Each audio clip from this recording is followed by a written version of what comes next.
በስመ አብ ወወልድ ወመንፈስ ቅዱስ አሃዱ አምላክ።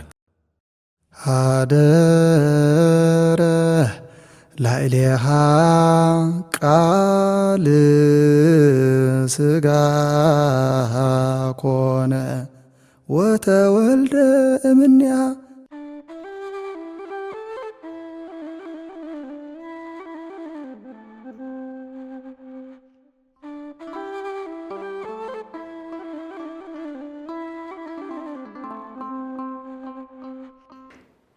በስመ አብ ወወልድ ወመንፈስ ቅዱስ አሃዱ አምላክ። ስብሐት ለእግዚአብሔር ለዘአብጽሐነ እስከዛቲ ሰዓት። ኃጢአትና ከይተጸባጸበ ናብ ዝዕለት እዘን ናብ ሰዓት እዘን ዘብጽሐና ልዑለ ባሕሪ እግዚአብሔር አምላኽና ክብርን ምስጋናን አምልኾን ስግደትን ንዕኡ ይብጽሐዮ። ከምኡ ድማ ነቲ ኣኽሊል መመክሔትና ጀማሪ ድሕነትና መሰረት ንጽህናና ነዝኾነት ኣዴና ቅድስተ ቅዱሳን ቅድስት ድንግል ማርያም ምስ ኩሎም ቅዱሳን ከከም ደረጃኦምን በብማዕርጎምን ክብርን ምስጋናን ይብጽሐዮም። ክርስቶስ ተንሥአ እሙታን በዐቢይ ኃይል ወስልጣን አሰሮ ለሰይጣን አግዓዞ ለአዳም ሰላም እምይእዜሰ ኮነ ፍስሐ ወሰላም። አሜን። ፍስሐን ሰላምን ክገብረልና ናይ እግዚአብሔር ቅዱስ ፍቃዱ ይሁነልና። ስለተቃላቱ ደጊሙ ስሙ እግዚአብሔር አምላኽና ዝኸበረን ዝተመስገነን ይኹን። እግዚአብሔር ዘፍቅረኩም ንእግዚአብሔር ተፍቅርዎ ብክርስቶስ ክርስቲያን ብወልድ ውሉድ ተሰመኹም አልባስ ናይ እግዚአብሔር አምላኽና አንቱም ውእቱ አልባስዩ ለክርስቶስ ዝተባሃልኩም ምእመናትን ከመይ ይውዕልኩም አሜን። ስምትሎ ባህር ዝኾነ እግዚአብሔር አምላኽና በአና ብድኹማት ባረቱ ዝኸበረን ዝተመስገነን ይኹን። እምበኣረይ ከም ፍቃድ እግዚአብሔር ሃባሃለዉ ክልኤቱ ወሰለስቱ ጉባኤን በስሜ እየ ሃለውኩ ኣነ ማእከሎሙ ከም ዝበለ ብስመይ ክልተ ወይ ሰለስተ ኣብ ትህልውሉ ኣነ እግዚአብሔር አምላኽ ኣብ ማእከልኩም ኣለኹ ከም ዝበለና ኣብ ማእከልና ተረኺቡ ክምህረናን ክግጸናን ናይ እግዚአብሔር ቅዱስ ፍቃዱ ይኽነልና። ከም ፍቃድ እግዚአብሔር ንሎሚ እንሪኦ ኣርእስትና ወንጌል ሉቃስ ምዕራፍ 24 ቁጥሪ 49 ኣቐሚጥልና ብዘሎ አንቱ ሙሰ ንበሩ ሃገረ ኢየሩሳሌም እስከ ትለብሱ ኃይለ እምአርያም። ኃይሊ ካብ አርያም ክሳብ ትለብሱ ኣብ ኢየሩሳሌም ንበሩ። ኃይሊ ካብ አርያም ክሳብ ትለብሱ ኣብ ኢየሩሳሌም ንበሩ ብዝብል ክንርኢና እግዚአብሔር አምላኽና ምስጢሩን ጥበቡን ይግለጸልና። እዚ ዝተዛረቡ ኃይለ ቃል መን እዩ እንተኢልና ጎይታናን አምላኽናን መድሓኒናን ኢየሱስ ክርስቶስ ከም ዝኾነ ይዘረዳእና ማለት እዩ። ንመን እዩ ተዛሪብዎ እንተኢልና ንቅዱሳን ሐዋርያት ዝመሃሮምን ዝገሰጾምን ቃል ከም ዝኾነ መዓስ ዕለት እዩ እንተኢልና ድማ ካብ ትንሣኤ ኣብ መበል 40 መዓልቲ ከም ዝኾነ ኣብ ግዜ ዕርገቱ ኢሃድገኩሙ ትኩኑ እጓለ እማውታ ዛኽታማት ኮንኩም ክትነብሩ ኣይሓድገኩምኒ ኢሉ ክዛረቦም እንከሎ እንታይ ክብል ንሪኦ ማለት እዩ። እንሆ ጎይታ እንሆ ኣነ ተስፋ ኣቦይ መንፈስ ቅዱስ ክሰደልኩም እየ፣ ንስኻትኩም ግና ካብ አርያም ኃይሊ ክሳብ ትለብሱ ኣብ ኢየሩሳሌም ጽንሑ ብምባል ናብ ሰማያት ክዓርግ ንርኢ ማለት እዩ። ኣዓርግ ሃባቤ ወአብክሙ ሃበ አምላኬ ወአምላክክሙ ብምባል ድማ ናብ ሰማያት ክዓርግ ንሪኦ ማለት እዩ። ስለዚ ድማ እንሆ ነቶም በዚ መሰረት እዚ ድማ ንስኻትኩም ኣነ ተስፋ ኣቦይ መንፈስ ቅዱስ ክሰደልኩም እየ እንሆ ንስኻትኩም ግና ካብ አርያም ኃይሊ ክሳብ ትለብሱ ኣብ ኢየሩሳሌም ጽንሑ ብምባል ክምህሮም ንርኢ ማለት እዩ። ህዝበ እግዚአብሔር ነዚ ቃል ንሪኦ ድማ እንሆ ጎይታናን አምላኽና መድሓኒና ኢየሱስ ክርስቶስ ነዚ ቃል ዘስተምሃረና ንሕና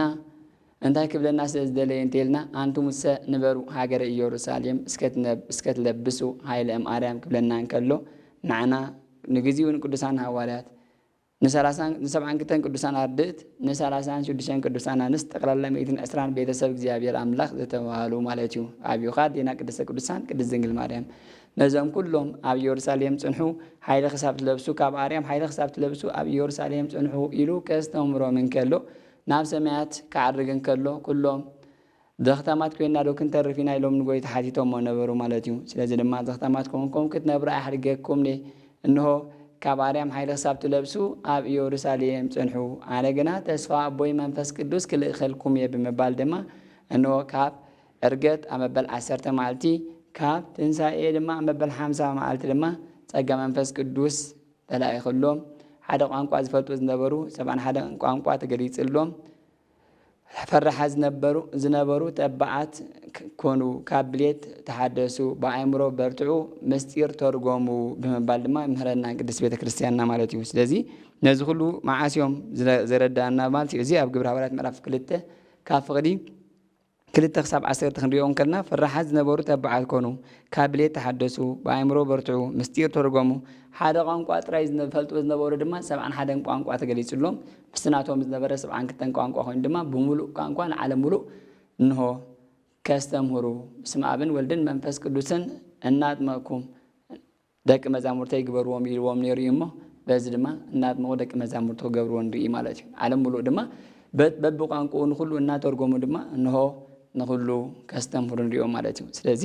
እዚ ዝምህረና ቃል እንሪኦ ድማ በዓለ መንፈስ ቅዱስ ተባሂሉ ይግለጽ ማለት እዩ። በዓለ 50 መዓልቲ ስለዝኾነ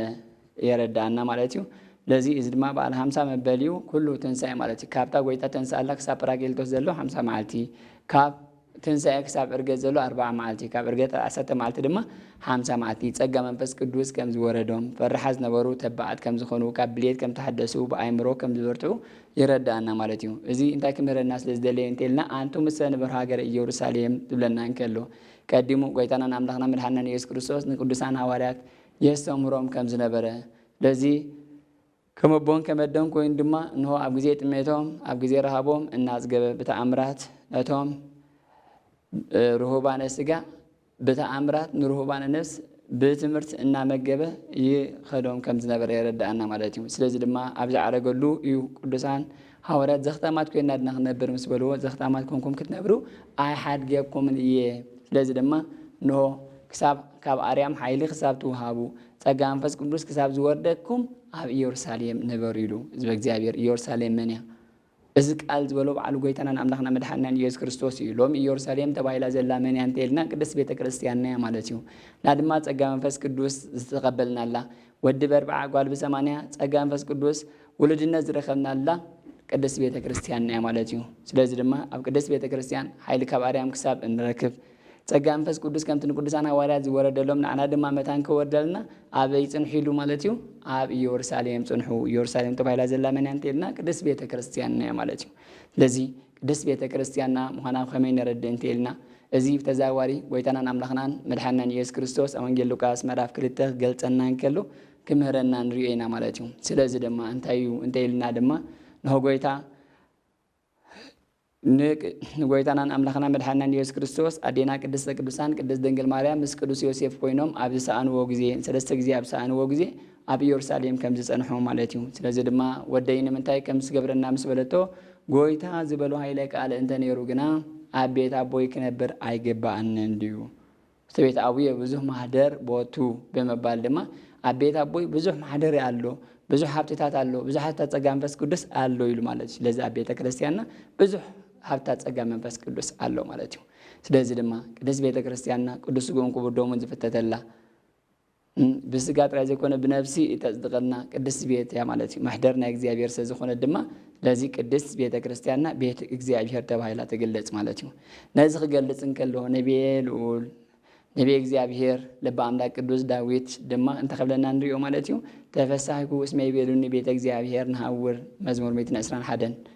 ማለት እዩ። ስለዚ ናብ ቤተ እግዚአብሔር ንኸይድ ምስ በሉኒ ኣዝየ ተሓጎስኩ ኢልዎ። ኣብ ቤተ እግዚአብሔር እንታይ ስለ ዘሎ እዩ። ካብ 1000 ግዜ ኣብ ቤተ ረስያን ኣብ ቤተ እግዚአብሔር ሓንቲ መዓልቲ ከም ዋርድያ ኮይነ እኳ ኣብ ቤትካ ተዝኸውን መሓሸኒ ብምባል ልበ አምላክ ቅዱስ ዳዊት ሲነግረና ንሪኤና ማለት እዩ። ስለዚ ኣብ ቤተ እግዚአብሔር ሃብታት ኣሎ፣ ኣብ ቤተ እግዚአብሔር ጸጋ መንፈስ ቅዱስ ኣሎ፣ ኣብ ቤተ እግዚአብሔር ሰላም ኣሎ፣ ኣብ ቤተ እግዚአብሔር ዕረፍቲ ኣሎ። ስለዚ ንሕና ክንነብሮ ዝግባአና ቤት ኣቦና ቤት ዝኾነ ቤት ናይ እግዚአብሔር ኣምላኽና እዩ ማለት እዩ። ስለዚ ህዝበ እግዚአብሔር ንሕና ኢየሩሳሌም ተባሂሉ ዘሎ መን እንተኢልና ሃገረ ሰላም ማለት እዩ። ኢየሩሳሌም ማለት ሃገረ ሰላም ማለት እዩ። ሃገረ ሰላም ድማ መን ማለት እዩ? ቅድስት ድንግል ማርያም ይብላ እዩ። በተኸኣመን ማለት እዩ እንሆ ቤት ናይ እግዚአብሔር ማለት እዩ። ቅድስት ድንግል ማርያም መበልኡ እንተኢልና ከምቲ ንጉስ ኣብ ከተማኡ ዝቕመጥ ጎይታ ድማ ኣብ ማህፀን ናይ ኣዴና ቅድስት ድንግል ማርያም ከተማ ገይሩ ን9 ወርሕን 5 መዓልትን ከም ተቐመጠ ይረዳእና። ስለዚ ኣብ ኢየሩሳሌም መንባር ንዓና ብዙሕ ረብሓ ኣለዎ። ነዚ ክገልጽ ከሎ ድማ ሊቀ ሐዋርያ ቅዱስ ጴጥሮስ ኣብ ደብረ ታቦር ጎይታ ተገሊጹ ንነቢ ሙሴን ንነቢ ኤልያስን ሒዙ ኣብ ተገልጸሉ ግዜ እንታይ ኢሉ ሐዋርያ ቅዱስ ጴጥሮስ ሊቀ ሐዋርያ ቅዱስ ጴጥሮስ እንታይ ክብል ንብል ማለት እዩ ስለዚ ጎይታ ሓደ ንዓይ ጎይታ ሓደ ንዓኻ ሓደ ንኤልያስ ሓደ ድማ ንሙሴ ኣብዚ ቤት ተንሰርሕ ኣብዚ ምንባር ክንደይ ደስ ዘብል እዩ ብምባል ክምህረና ንሪኦ ማለት እዩ ሓደ ለከ ወሓደ ለሙሴ ወሓደ ለኤልያስ ንግበር ማህደረ ብምባል ድማ ናይ ብሓቂ ኣብዚ ቤት እዚ ኣጋ እግዚኣብሔር መግቢ ናይ ነፍሲ ትምገበሉ ህያው ዝኾነ ቃል እግዚኣብሔር ተመጊብካ ዘላለማዊ ሰላምታን ዘላለማዊ ዕረፍትን እትረኽበሉ ብምዃኑ ኣብ ቤት እግዚኣብሔር ምንባር ንዓና ኣዝዩ ኣገዳሲ ስለ ዝኾነ ጎይታ እንታይ ኢሉ ማለት እዩ እንሆ ሕና ድማ ከምቲ ንሱ ኣብ ቤት ኣቦይ ክነብር ኣይግባአንን እንዲዩ ዝበለ ኣብ ቤት እግዚኣብሔር ክንጸንሕ ከም ዘለና ክምህረና ስለ ዝደለየ ማለት እዩ ስለዚ ድማ ኣብ ቤት እግዚኣብሔር እንተላ ጸኒሕና እንታይ ንረክብ እንተኢልና ካብ ቤት እግዚኣብሔር እንተላ ነቢርና ኣብ ቤት እግዚአብሔር ተጽሕና ጸጋ መንፈስ ቅዱስ ይወርደና እቲ ኣብዚ ዓለም ህውከት ኮይኑ ኣና ነፍስና ዝርብሸና ድማ ኣብ ቤት እግዚአብሔር መጻና እንታይ ንኾን ኩሉ ጾርና ይራግፈልና ማለት እዩ ነዚ ገለጽን ከሎ ድማ ኣቱም ጾር ዝኸበደኩም ኩላትኩም እትጽዕሩ ናባይ ንዑ ኣነ ከዕርፈኩም ኣነ ኣርዑተይ ቀሊል ጾረይ ድማ ፎኪስ እዩ ብምባል ድማ ናበይ ንዑ ኢሉ ናባይ ማለት ናበይ ናብ ቤት እግዚአብሔር ናባይ ማለት ናበይ እንተና ናብ ኢየሩሳሌም ማለት እንታይ ማለት እዩ ሃገረ ሰላም ማለት እዩ ስለዚህ ናብታ ሰላም ዝኾነት ሃገር ናብታ ሰላም ዝኾነት ቦታ እንሆ ቅዱሳን መላእክቲ ብቅዱሳን መላእክቲ ዓጂባ ሰላምታ እተውርድ እግዚአብሔር አምላኽና ነዛ ቤት እዚኣ ዝቀደሳ ነጥበበ ሰለሞን እኮ ኣብዛ ቤት እዚኣ ንዝጽልዳ ኣብዛ ቤት እዚኣ ንዝስራሕ ኩሉ ነገር ኣብዛ ቤት እዚኣ ንዝልምን ኩሉ ኣእዛነይ ጽን ከብል ዓይንተይ ድማ ቋሕ ከብል ኢሉ እግዚአብሔር አምላኽና ነጊርና ማለት እዩ ስለዚ ድማ ኣብ ኢየሩሳሌም ጽንሑ ዝብለና ዘሎ ንዓና ህዝበ እግዚአብሔር ኣብ ቤተ እግዚአብሔር ክንጸንሕ ከም ዘለና ከምቲ ዓሰኻ ባህር እንተወፂኡ ዝመውት ንሕና ድማ ካብ ቤተ እግዚአብሔር እንተወፂና እንሆ ብናይ ዓለም ባህር ንዋሓጥ እሞ ሞት ናይ ስጋ ጥራይ ዘይኮነ ሞተ ነፍስ ኣብ ልዕሊና ከም ዝወርድ ይኽእለና ማለት እዩ እግዚአብሔር አምላኽ ካብዚ ከምዚ ይሰውረና ስለዚ ቅዱሳን ሐዋርያት ነዚ ዝረኸብዎ ብምንታይ እንተኢልና ኣበይ ብምጽንሖም እንተኢልና ኣብ ኢየሩሳሌም ብምጽንሖም እዩ ኣብ ቤተ እግዚአብሔር ብምጽንሖም እዩ ማለት እዩ ንሕና ድማ ኣብ ቤተ እግዚአብሔር ክንጸንሕ ከም ዘለና እዩ ስለዚ እዚ ተዓቢ ምስጢሩ ክኸውን እንከሎ ቤተ እግዚአብሔር ምጽናሕ እንታይ ረብሓ ኣለዎ ከምዚ ክንሪኦ ዝጸናሕናይ ማለት እዩ እሞ እንታይ ዝብል ዘሎ አንቱም ዝተነበሩ ሃገር ኢየሩሳሌም እስከ ትለብሱ ሃይሊ እምአርያም ሃይሊ ካብ ኣርያም ዝውሃበና ኣበይ ተጽሕና እንተኢልና ኣብ ቤተ እግዚአብሔር እዩ ምክንያቱ ኣብዚ ቤት እዚ ጸጋ መንፈስ ቅዱስ ዝሓደሮ እግዚአብሔር አምላኽ ቅዱስ ጎን ክቡር ደሙን ክፍተት እንከሎ ቅዱሳን መላእክቲ ከም ሻሽ ዝንጸፍሉ ከም ጉንዲ ዝርብረብሉ ቦታ ስለ ዝኾነ እንሆ ኣዚ ነዛ ቤት እዚኣ ኣጋንንት ዘየናውፅዋ ሓይልታት ናይ ሲኦል ዘየናውፅዋ ቅድስት ቤት ስለ ዝኾነት ለዚ ማሕደር ናይ እግዚአብሔር አምላኽ ስለ ዝኾነት ኣብዛ ቤት እዚኣ ክንነብር ከም ዘለና ዝምህረናን ዝገስጸናን እዩ ማለት እዩ ስለዚ ንሕና ብዓብዩ ኣብዛ ቤት እዚኣ እንተ ነርና ድማ ናይ ዘለኣለም ህይወት ክንወርስ ይኽእለና ማለት እዩ ከምቲ እዛ ቤተ ክርስቲያን እዛ ቅድስት ቤተ ክርስቲያን ብምን እያ ትምሰል እንተኢልና ብሃመር ናይ ኖህ እያ ትምሰል ማለት እዩ ሃመር ናይ ኖህ እንታይ ነይራ እንተኢልና መርከብ ናይ ኖህ ካብቲ ማዕበላት ናይ ማይ ኣይሂን ዝመጻ እንታይ ጌራቱ እያ ማለት እዩ እንሆ ኣብኣ ኖህ ምስ ሰበይቱን ምስ ኣንስቲ ደቁን ምስ ደቁን ሰለስተ ጠቕላላ 8 ነፍሲ ይብለና 8 ነፍሳት ዝደሓነላ ኣበይ ስለ ዝጸንሐ እንተኢልና ኣብቲ ባሕሪ ማይ ኣሂ ኣይኮነን ማለት እዩ ኣብ ማይ ኣሂ ስለ ዝጸንሐ ኣይኮነን ሓንቢሱ ኖሆም ኣቦና ኖህ ድሒኑ እንታይ ደኣ ንዓኣ ዝድሕነላ መርከብ ስለ ዝሰርሐ ማለት እዩ ስለዚ መርከብ ኖህ ተባሂላ ትጽዋዕ ድማ በዚሁ ቅድስት ቤተ ክርስቲያንና ድማ ንሕና ኣብ ኣንተ ጽሕና ካብ ሓይልታት ፈተናታት ናይ ጸላእ ሰንያት ክንድሕን ንኽእል ማለት እዩ ስለዚ ኣብ ቤተ እግዚአብሔር መንባር ንዓና እቲ ዝበለጸ እዩ ስለዚ ድማ እንሆ ኣብ ቤተ እግዚአብሔር ንኺድ ምስ በልና ኣዝየ ተሓገዝኩ ዝብል ልበ ኣምላክ ቅዱስ ዳዊት ማለት እዩ ስለዚ ቅዱሳን ሐዋርያት ነዚ ተገንዚቦም ኣብ ቤተ እግዚአብሔር ክነብሩ ኢና ንርኢ ማለት እዩ ስለዚ ኩሎም ደቆም ኣንስቶም ኩሉ ገዲፎም ማለት እዩ ዘለዎ ኩሉ ሃብቶም ናቶም ኩሉ ስርሖም ገዲፎም ድማ ንእግዚአብሔር ስዒቦሞ ስለዚ ድማ ገዛና ከይድ ኢሎም ፋሕፋሕ ይበሉን እንታይ ደኣ ኣብ ኢየሩሳሌም ተጸቢዮሞ ስለዚ ስሙና ፀውዑ መንግስቱና ንኽወርሱ ብተስፋ እናተጸበዩ ድማ ነቲ ጸጋ መንፈስ ቅዱስ ዝልእኸሎም ጸጋ ንዕኡ ብምጽባይ ድማ እንሆ ኣበይ ክጸንሑ ክኢሎም ማለት እዩ እንሆ ኣብ ኢየሩሳሌም ክጸንሑ ክኢሎም ማለት እዩ ስለዚ ጸንሑ ድማ ጸጋ መንፈስ ቅዱስ ወሪድሎም ኣብ ክንደይ መዓልቲ ካብ ትንሣኤ ኣብ 50 መዓልቲ ካብ ዕርገት ኣብ 10 መዓልቲ ድማ ጸጋ መንፈስ ቅዱስ ተቐቢሎም ፈራሓት ዝነበሩ ተባዓት ኮኑ ምክንያቱ ፈራሓት ዘብሎ ዘሎ ኣብ ግዜ ስቕለት ናይ ጎይታ ንጎይታ ገዲፎም ኩሎም ከይዶም ነይሮም እዮም ብጀካ ዮሃንስ ወንጀላዊ ማለት እዩ ስለዚ ድማ ኩሎም ገዲፎም ከይዶም ነይሮም ስለዚ ፈሪሖም ስለ ዝነበሩ እዩ ኣብቲ ጸጋ መንፈስ ቅዱስ ካብ ዝወርደሎም ግና ፈራሓት ዝነበሩ ተባዓት ተወስኽዎም ካብ ብሌት ተሓደሱ ብኣእምሮ በርትዑ መጽሓፍ ምስጢራት ተርጎሙ ማለት እዩ ስለዚ ሓደ ቋንቋ ጥራይ ዝፈልጡ ዝነበሩ ድማ 71 ቋንቋ ተገሊጽሎም በብዝተገልጸሎም ንኹሎም ድማ ንኹሉ ህዝቢ ዓለም በብኽልተ ብምኽባር ድማ እንሆ ዓለም ሙሉ ሰበኹ ማለት እዩ። ስለዚ እዚ ንመን ጥራይ ተገሊጽሉ እንተይልና ነቶም ስድራ ቤት ናይ ክርስቶስ ተባሃሉ ስድራ ቤት ናይ ክርስቶስ ተባሃሉ መን እዮም እንተይልና ድማ 12 ሐዋርያት 72 ቅዱሳን አርድእት 36 ቅዱሳን አንስት ማለት እዩ። ቅዱሳት አንስት ማለት እዩ። ብዓብዩ ካዴና ቅድስተ ቅዱሳን ቅድስት ድንግል ማርያም ከዓ ልክዕ ካብኦም ዘይተፈለየት አደን አቦም ኮይና ንዖም ስለትናብዮም ዝነበረት ኣብ ግዜ ስደቶም ንዕኦም ተጸናንዖምን ኣብ ግዜ ሽግሮም እሳትረድኦምን ስለ ዝነበረት ድማ ንቅድስተ ቅዱሳን ቅድስት ድንግል ማርያም ድማ ምስኦም ማለት እዩ። ስለዚ ድማ ን120 ስድራ ቤት ጸጋ መንፈስ ቅዱስ ወሪድሎ ማለት እዩ። እዚኦም ስድራ ቤት ክርስቶስ ተባሃሉ እንታይ እዮም እንተይልና ኣብ ዝውዓሉ ዝውዕሉ ኣብ ዝሓድሮ ዝሓድሩ ካብኡ ዘይፍለዩ ኣብ ቤቱ ዝነብሩ እዮም ማለት እዩ። ስለዚ እቶም ካልኦት ግና ተማሂሮም ውዒሎም ነናብ ቤቶም ፋሕፋሒሎም ከዱ ነበሩ ማለት እዩ። ስለዚ ኣብ ቤቱ ብምንባሮም ካብኡ ስለዘይተፈለዩ ድማ እዚ ዓይነት ጸጋ መንፈስ ቅዱስ ክግለጸሎም ክኢሉ ማለት እዩ። ህዝበ እግዚአብሔር ንዓና እውን ኣብ ቤቱ እንተመጺና ጸጋ መንፈስ ቅዱስ ብእምነት እንተጸኒዕና ናይ ብሓቂ ጸጋ መንፈስ ቅዱስ ይወርደና ማለት እዩ። ስለዚ ጸጋ መንፈስ ቅዱስ ዳናዕና መዓስ ይወርደና እንተይልና ወዲ በርብዓ ጓል ብ80 እንታይ ይወርደና ማለት እዩ። ውልድነት ናይ ጸጋ መንፈስ ቅዱስ ንኽንወልድ እቲ ከምቲ ንኽንወርስ ማለት እዩ። እንሆ በዚ መሰረት እዚ ንኽንወስድ ድማ እንሆ ወዲ በርብዓ ጓል ብ80 ኣብ ቅድስት ቤተ ክርስቲያንና መጀመርታ ካብ ኣቦና ኣደን ተወሊድና እኳ እንተነበርና ኣብ 40 መዓልትን ኣብ ወዲ እንተኾነ ኣብ 40 መዓልቲ ጓል እንተኾነት ኣብ 80 መዓልቲ ናብ ቅድስት ቤተ ክርስቲያንና ብምምጻእ ድማ ጸጋ መንፈስ ቅዱስ ተቐቢላ ውልድነት ናይ ክርስቶስ ትኽፈል ማለት እዩ ትረክብ ማለት እዩ። ወይ ድማ ንሱ ከዓ ጸጋ መንፈስ ቅዱስ ተቐቢሉ እንታይ ንረክብ ማለት እዩ ውልድነት ናይ ክርስቶስ ንረክብ ማለት እዩ። ስለዚ እዚ ከዓ ብሰለስተ ነገር እዩ። ቀዳማይ ነቲ ማይ እቲ ካህን ኣሃዱ ኣብ ቅዱስ ኣሃዱ ወልድ ቅዱስ ኣሃዱ እቲ መንፈስ ቅዱስ ኢሉ ምስ ቀደሶ እቲ ማይ ተራ ነበርና ማይ ጎቦ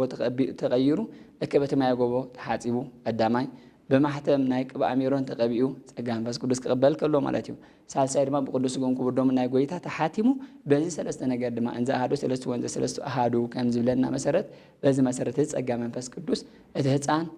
ነሳ መንፈስ ቅዱስ ኢሉ ካህን ኡፍ ምስ በለሉ ጸጋ መንፈስ ቅዱስ ይዓስሎ ማለት እዩ። ስለዚ ድማ ብዝርአ አገልግሎት ዘይርአ ጸጋ ይረክብ ማለት እዩ። ስለዚ ድማ ሳቶም ድማ እንሆ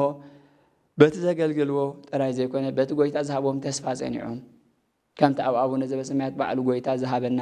ትምህርቲ ዝመሃለና ማለት እዩ። ኣብ ሰማይ ትነብር ኣቦና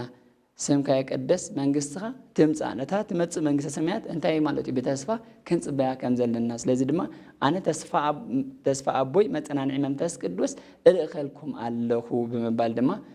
በዚ መሰረት እዚ ከምቲ ንቅዱሳን ሐዋርያት ዝለኣኸሎም ጸጋ መንፈስ ቅዱስ ንዓና ድማ ወዲ በርብዓ ጓል ብ80 ብዝተዋሃበና ጸጋ መንፈስ ቅዱስ ድማ ሙሉእ ዓለም ታንገብር ንኽ ማለት እዩ። ስለዚ እግዚአብሔር በቲ ዝሃበና ጸጋ ገሊኦም ካህናት ገሊኦም ዲያቆናት ገሊኡ ድማ ብማዕረጉ ኩሉ በቲ ሃብታት ናይ ጸጋ መንፈስ ቅዱስ ብዙሕ ስለ ዝኾነ እግዚአብሔር ከመስግንዎ ንርኢ ማለት እዩ። ስለዚ ኣብዚ ትምህርቲ ንመሃሮ ነገር እንተሃልዩ ኣብ ቤተ እግዚአብሔር ምምጻእ ንዓና ረብሓ ከም ዝኾነ ስለዚ ጽንሁ ዝብል ዘሎ ኣንቱም ሰንበሩ ሃገር ኢየሩሳሌም እስከትለብስ ሃይለ ማርያም ዝብለና ዘለኸ እንታይ እንተይልና ድማ ናይ ብሓቂ ንሕና ኣብ ሃይማኖት ኣብ እምነት ክንጸንዕ ከም ዘለና ዘረዳእና ዓብ ምስጢር እዩ ማለት እዩ። ምክንያቱ ካብ ሃይማኖት እንተወፂና ልክ እንታይ የርእየና ማለት እዩ ከምቲ ዓሳ ካብ ባሕሪ እንተወፂኡ እንታይ ዝኸውን ዝመውት ንሕና ድማ ካብ እምነት እንተወፂና ክንመውት ከም ዝኾነ እዩ። ስለዚ ድማ ከምቲ ነቢ ኢያሱ ዝበሎ ጽናዕ ተባዒለ ዶ ኣዘዝኩኻን ኣነ እግዚአብሔር ኣምላኽ ኣብቲ ኸዶ ምስኻ ኣለኹ ብዝበሎ መሰረት ድማ ንሕና እግዚአብሔር ኣምላኽና ኣብታ ዝሃበና ጽንዕቲ ወልዲ ዋህድ ኢላ እትጸንዕ ንዘለኣለም ኦርቶዶክሳዊ ተዋህዶ ቅድስት ቤተ ክርስቲያንና ኦርቶዶክሳዊ ተዋህዶ ሃይማኖት ክንጸንዕ ከም ዘለና ስለዚ ድማ ሃቲ ጥምቀት ወሃቲ እምነት ከም ዝብለና ድማ ሓንቲ እምነት ሓደ ጎይታ ሓንቲ ጥምቀት ማለት እዩ። ሃቲ ጥምቀት ወናምባ ሃቲ ጥምቀት ለስርየት ኃጢአት ከም ዝብለና ድማ በዚ መሰረት እዚ ድማ እንሆ በጥምቀት ድማ ማለት እዩ ሓንቲ ጥምቀት ከም ዘላ ሓደ ጎይታ ሓንቲኻ እምነት ከም ዘላት ነይረዳእና ታ እምነት መን አንቴና ወልድ ዋህድ ኢላ ጸኒዓ ትነብር ሰራቲ ኣመን ባዕሉ እግዚአብሔር ኣምላኽና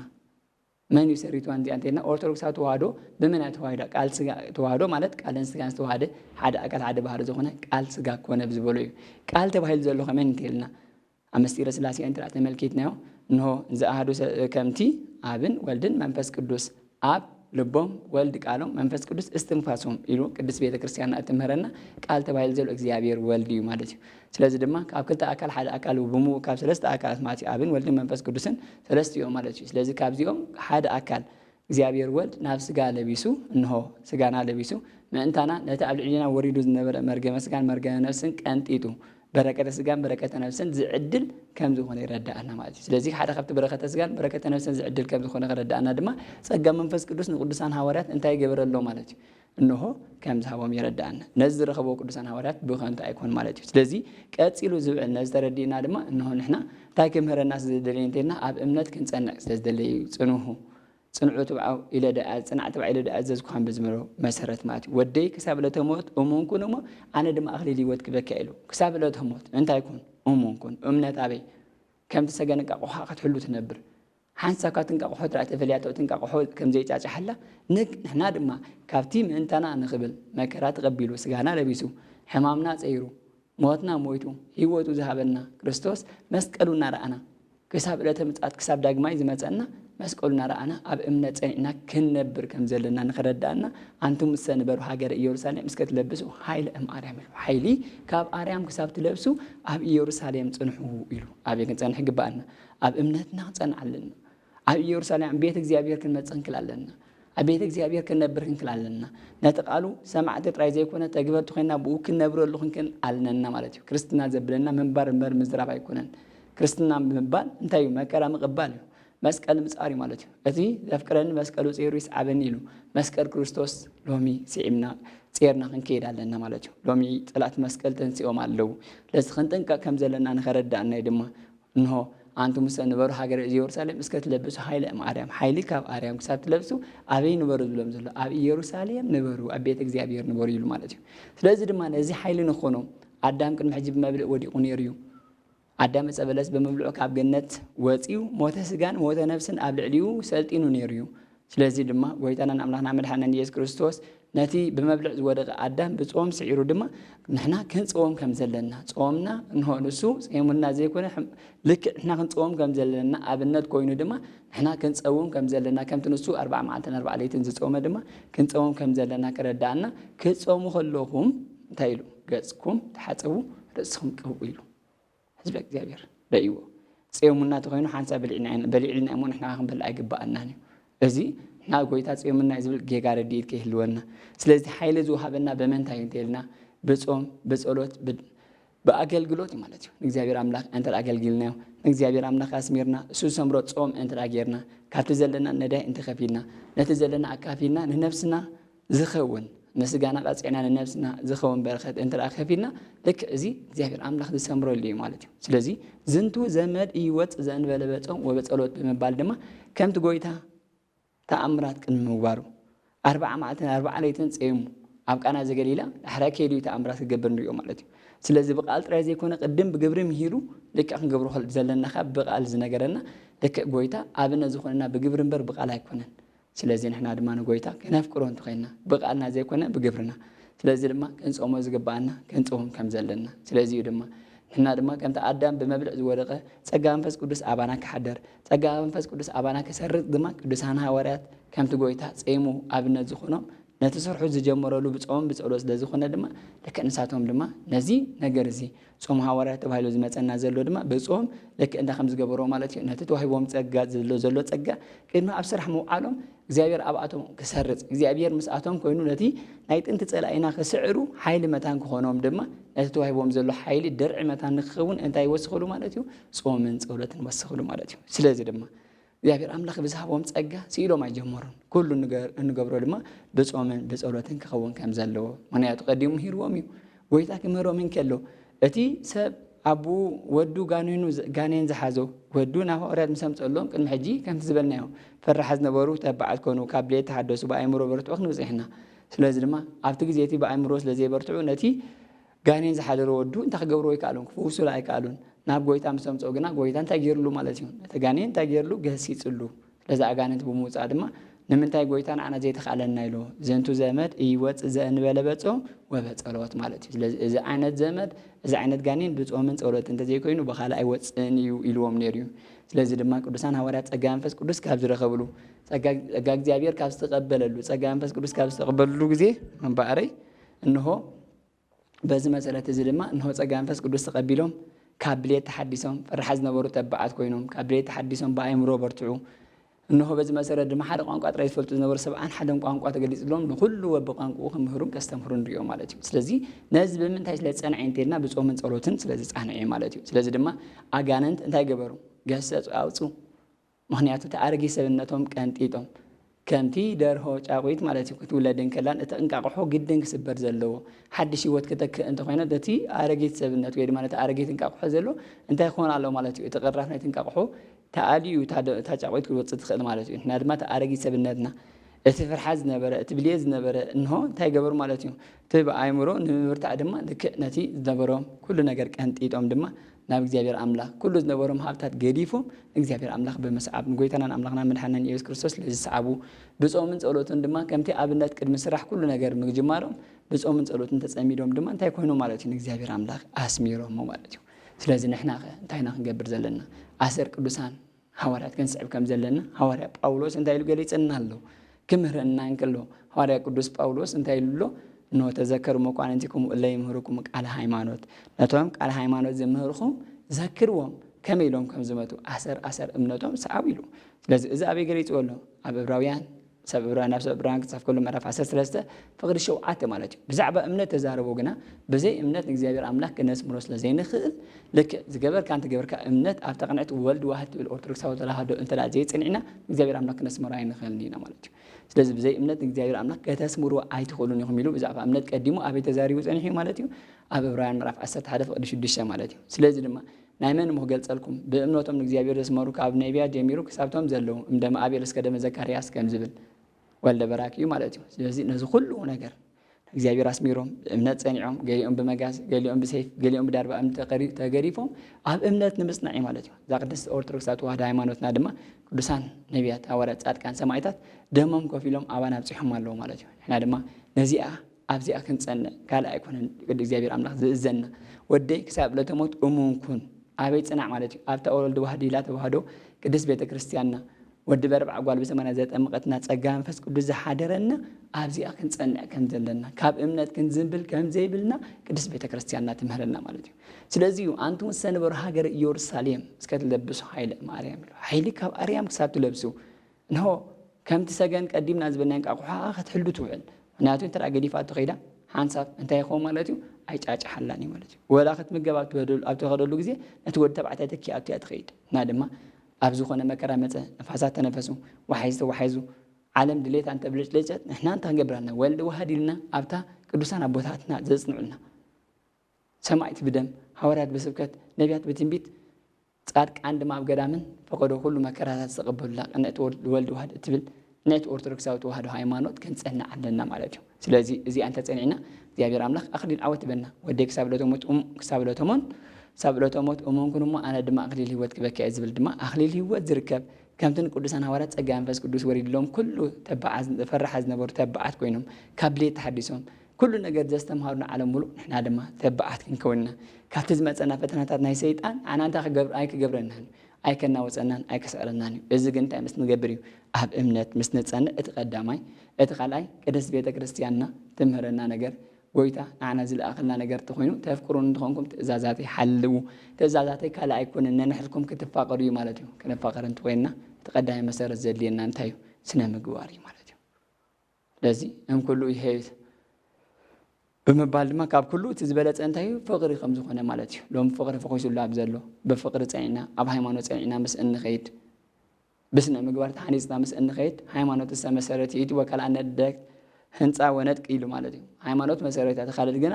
ንጥቅን ህንፃን ከም ዝኾነ ይረዳእና ማለት እዩ መሰረተ ዘይጥዕዩ እቲ ቤት ከም ዘይጥዒ እና ድማ ኣብ እምነት እንተራ ዘይጸኒዕና ልክ እቲ ንሰርሖ ኩሉ ነገር ብዜሮ ከም ዝተራብሐ እዩ ማለት እዩ ስለዚህ ብእምነት ክንጸንዕ ከም ዘለና እዚ ዝምህረና ናይ ሎሚ እዩ ማለት እዩ ጸጋ መንፈስ ቅዱስ ዝወርድ ድማ ኣበዮም እንተይልና ኣብቶም ብእምነት ጸኒዖም ብስነ ምግባር ዝተሃንፁ ስነ ምግባር ዝበሃል ዘሎ እንታይ ካብኡ እንተይልና ንስሓ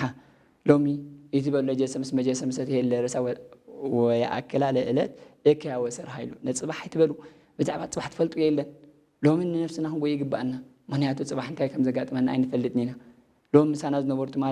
ትማሊ ምሳና ዝነበሩ ሎም ምሳና ዘየለው ክንዲ ኣለው ሞት ከየርከበትና ልቢ ጠጠው ትብለሉ ግዜ ክመጽ እዩ ጽባሕ ንጎምስ ሞትካ ካልኣይ ህይወት ዝበሃል የለን ናይ ነፍሲ ክልተ ነገርን ዘለዋ ወይ ሲኦል ወይ ገነት ይጽበዩ ወይ ሲኦል ወይ ገነት ወይ ገሃነም እሳት ወይ መንግስተ ሰማያት ይኸጽበየና ምስ እግዚአብሔር ክንነብር እንተ ኮይና ጸጋ መንፈስ ቅዱስ ክወርደና እንተ ኮይን ድማ ሎሚ ብእምነት ጸኒዕና ብንስሐ ተሓጺብና ብቅዱስ ስጉን ክወዶምን ተሓቲምና ምስ ንጸንሕ ማለት እዩ እዚ እንተራእየ ተዳሊና ንቤትና ተራእየ ዳሊና እግዚአብሔር ናባና ንኽሓድር እንተራእየ ዓዲምና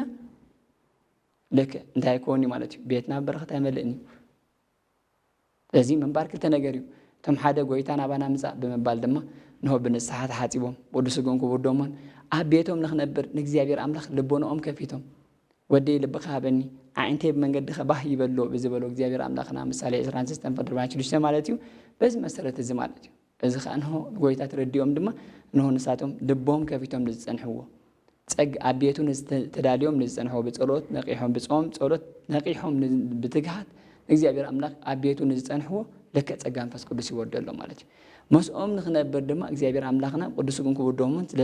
ተሓቲሞም ጸንሑ ድማ መስኦም ይነብር ማለት እዩ ስለዚ ስጋይ ዝበልዐ ደመይ ሰተየ ናይ ዘለዓለም ህይወት ኣለዎ ኣነ መስኡ ይነብር ንሱ ምሳይ ነብር ከም ዝበለ ድማ እግዚአብሔር ዘለዓለም ጸኒዖም ይነብሩ ማለት እዩ ኣብዚ ዓለም ዝኽነብሩ ፍቓድ ስለ ዝሃብዎ ድማ ኣብ ዝመጽእ ዓለም ድማ እንታይ ይኾኑ ማለት እዩ ናይ ዘለዓለም ህይወት ይወርሱ ማለት እዩ እቶም ኣብዚ ዓለም ንጎይታ ንሕና ከም መንገድና ንስኻ ከም መንገድኻ ዝብልዎ ካብ እምነት ወፂኦም በገዛ ፍቃዶም ንዝኸዱ ካብ ፍቃድ እግዚአብሔር ርሒቆም በገዛ ርእሶም ንዝኸዱ ግና እግዚአብሔር ኣምላኽ ኣይፈልጠኩም ንያት መልስ ማለት እዩ እግዚአብሔር ኣምላኽ ካብ ዝኸም ይሰውረና ምክንያቱ ጸጋ መንፈስ ቅዱስ ኣይተገልጸሎምን ኣይኮነ እግዚአብሔር ኣምላኽና ንኹላትና ቅዱስ ስጉን ክውዶምን ዝፈተተ ንመን እንተይና ንኹሉ ዓለም እዩ ዘድሓነ ንሓደ ይኮነ ናይ ግሊ ኣምላኽ ዝበሃል የለን ኣምላኽ ናይ ኩሉ ዓለም እዩ ኣምላኽ መድሓኒ ዓለም ማለት ንዓለም ሙሉእ ዘድሓነ እዩ ስለዚ ህዝቢ እግዚአብሔር እና ካብ እምነት ርሒቕና ከይንህሉ ካብ ስነ ምግባር ርሒቕና ከይንህሉ እግዚአብሔር ኣምላኽና ንዓና ዝብለና ኣብ ሃይማኖት ጽንዑ ብመንፈስ በርትዑ ካብ ብሌት ተሓደሱ ኣይትፍርሑ ተባዓት ኩኑ ሰላም ይህበኩም ኣለኹ እቲ ኣነ ዝበኩም ሰላም ከምቲ ዓለም ትቦ ሰላም ኣይኮነን ኢሉና እሞ ህዝቢ እግዚአብሔር ኣንቱ ምስ ሰነበሩ ሃገር ኢየሩሳሌም እስከ ትለብሱ ሃይለ ማርያም ከም ዝበለና ሃይሊ ካብ እግዚአብሔር ኣምላኽና ክሳብ ደጊሙ ኣብ መስቀሉ እናረኣና ነቲ መከሩ እናዘከርና ሕማሙ ኩሉ ሞቱ ስቕለቱ ጾሙ ኩሉ ነገር ነወይ ጎይታ እናዘከርና ካብ ግዜ ልደቱ ጀሚርና ሰማያት ምውራዱ ናትናፍቅር እዩ ካብ ደንግል ምውላዱ ናትናፍቅር እዩ ኣምላኽ ብቃሉ ኣብ ኩሉ ድሓን ምበሎ ንዓና ኣብነት ክኾነና ትምህርቲ ንኾነና ግን እዚ ኩሉ ነገር ገዲፍልና ማለት እዩ ሓደ ግለና ማዕተቦ ከመንትሉ ንህና ኣሰረ እዚኣኹም እና ንኸንፀቦ ድማ ማዕተቦ ሓዲግልና ከደ እሞ እግዚአብሔር ማዕተብና ተዋሂባትና ዘላ ክሳብ ዕለተ ሞት እሙናት ኮይንና ንኽንነብር እሞ ኣብ እምነት ጸኒዕና ብስነ ምግባር ተሃኒጽና ብንስሐ ተሓጺብና ብቅዱስ ስጉን ክውዶምን ተሓቲምና ኣብ ቤቱ ኣብ ኢየሩሳሌም ሰማያዊት ኣብ ቤተ እግዚአብሔር ቤት መቅደስ ዝኾነ ሰብነትና ብንስሐ ሓጺብና ብቅዱስ ስጉን ክውዶምን ሓቲምና ኣብ ቤቱ ክንነብር ከም ዘለና ዝምህረና እሞ ህዝቢ እግዚአብሔር ሓደራ ትብለና ቅድስት ቤተ ክርስቲያንና ነዚ እዩ ስለዚ ነዚ ተጌርና ጸጋ መንፈስ ቅዱስ ተዋሂብና ዘሎ እንተደኣ ተጠቂምና ኣሎ ስፍራና ስፍራ መንፈስ ቅዱስ እዩ ቤት መቅደስ ክርስቶስ ኢና ተባሂልና ንጽዋዕ እሞ ነው ብሓጢአት ብምግባርና ስፍራ ጋንት ከይንገብራ ነቲ ኣረጊት ሰብነትና ብሓጢአት ጨንዩ ዘሎ ብሓጢአት ጸሊሙ ዘሎ ሰብነትና ብደም ቀይሑ ዘሎ ሰብነትና ከም በረድ ከጻዕድወልና እግዚአብሔር ኣምላኽና ብንስሐ ሓጺቡ ቅዱስ ስጉን ክውዶምን ከሓትመና ብማይ ጎብኡ ሓጺቡ ብቅዱስ ስጉን ክውዶምን ከሓትመና ሎሚ ናባይ ንዑ ኣነ እንታይ ብለና ኣሎ ማለት እዩ ኣቱም ጾር ዝኸበረኩም ናባይ ንዑ ኣነ ኣርዑተይ ቀሊል ጾር ይፎኩስ እዩ ለዚ ናባይ ንዑ ኩሉ ጾርኩም ከራግፈልኩም ብለና ኣሎሞ ናብ ቤተ እግዚአብሔር ክንመጽእ ጾርና ከቢድና ዘሎ ኣራጊፍና ስሙ ፀውዒና መንግስቱን ጽድቁን ክንወርስ ናይ እግዚአብሔር ቅዱስ ፍቃዱ ይኹነልና እግዚአብሔር ኣምላኽ ዘምሃረናን ዝገሰጸናን ንሱ እሞ ስለዚ ኣብ ልብና ሓዲሩ ፈረይቲ 30 60 100 ኮይና መንግስቱን ጽድቁን ክንወርስ ናይ እግዚአብሔር ቅዱስ ፍቃዱ ይኹነልና ዝኣትወና ዘሎ ጾም ሃዋርያት ድማ እና ሓጢአትና መደምሰሲ መንግስተ ሰማያት መውረሲ ክኾነልና ከምቲ ቅዱሳን ሃዋርያት ጸጋ መንፈስ ቅዱስ ንኽወርዶም ንጾም ሃዋርያት ነቲ ቅድሚ ስርሖም መጀመርያም ተዋሂቦም ዘሎ ጸጋ መንፈስ ቅዱስ ኣብ ባይታ ሰሪሑ ንዓለም ስዒሩ ንዲያብሎስ ናይ ጥንቲ ጸላኢና ስዒሩ ኣክሊል ዓወት ምስ እግዚአብሔር ኣምላኽ ንኸውርሶም ብጾምን ጸሎትን ዝተጸምዱ ማለት እዩ ንሕና ድማ ብጾምን ጸሎትን ኣሰር ቅዱሳን ሃዋርያት ተኸቲልና ነቲ ወዲ በርባዕ ጓል ብሰማንያ ተዋሂብና ዘሎ ጸጋ መንፈስ ቅዱስ እሕዲስና ማለት እዩ ለዚ ንዑ እንታይ እዩ ሓድሱ መንፈሰ ልብኩም ኢሉ ማለት እዩ ብኣእምሮኹም በርትዑ ጽኑዓት ኩኑ ብምባል ድማ እቲ ናይ ቀደም ሓጢአት ንገብረሉ ዝነበርና ሰብነትና ቀንጢጥና ብንስሐ ተሓጺብና ሓድሽ ህይወት ክንምስርት ከም ዘለና ኣብ ኤፌሶን ምዕራፍ 4 ካብ 17 ክሳብ ፍጻሜ ገሊጽና ኣሎ እሞ እነሆ ናይ ብሓቂ ንእግዚአብሔር አምላክ አስሜርና ስሙ ፀዊና መንግስቱ ጽድቁን ክንወርስና እግዚአብሔር ቅዱስ ፈቃዱ ይኹነልና ዝመሃረና ዝገሰጸናን እግዚአብሔር አምላክና እዩ። አንቱ ምሰንበሩ ሀገር ኢየሩሳሌም እስከትለብሱ ኃይለ እምአርያም በመባል ወንጌል ሉቃስ ምዕራፍ 24 ፍቅዲ 49 እቲ ተስፋ አቦይ ዝኾነ መጻናኒ መንፈስ ቅዱስ ካብ አርያም ክሳብ ሰደልኩም ንስኻትኩም ኣብ ኢየሩሳሌም ጽንሑ ብዝበሎ መሰረት ንኽድጽሕና ዝመሃረናን ዝገሰጸናን እግዚአብሔር አምላክና እዩ። ክብርን ምስጋናን አምልኾን ስግደትን ንዕኡ ይብጻሕዮ። ወስብሐት ለእግዚአብሔር ወለወላዲቱ ድንግል ወለመስቀሉ ክቡር አሜን።